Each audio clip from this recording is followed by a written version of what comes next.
Welcome to TNPSC GK times. இன்னைக்கு நம்ம ஒரு முக்கியமான அப்பாயின்மெண்ட் பற்றி பார்க்க போகிறோம். Chief election commissioner appointment.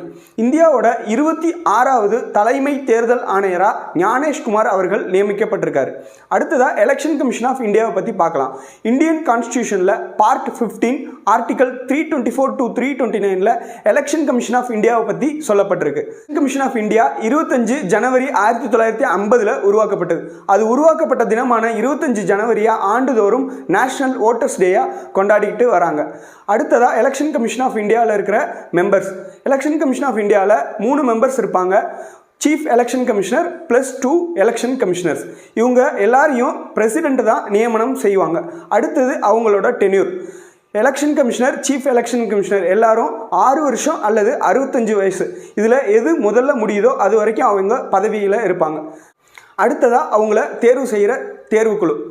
Chief election commissioner and election கமிஷனரை தேர்வு செய்கிற செலெக்ஷன் கமிட்டியில் பிரதமர், எதிர்க்கட்சி தலைவர், உச்சநீதிமன்ற தலைமை நீதிபதி ஆகியவர்கள் இருந்தாங்க.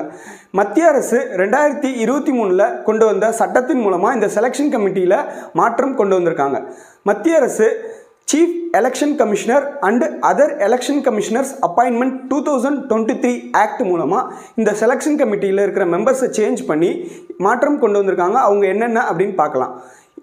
இப்போ நடைமுறையில் இந்த செலெக்ஷன் கமிட்டியில் பிரதமர், எதிர்க்கட்சி தலைவர் மற்றும் பிரதமரால் நியமிக்கப்படுற ஒரு மூத்த கேபினெட் அமைச்சர் ஆகியவர்கள் இந்த செலெக்ஷன் கமிட்டியில் இருக்காங்க.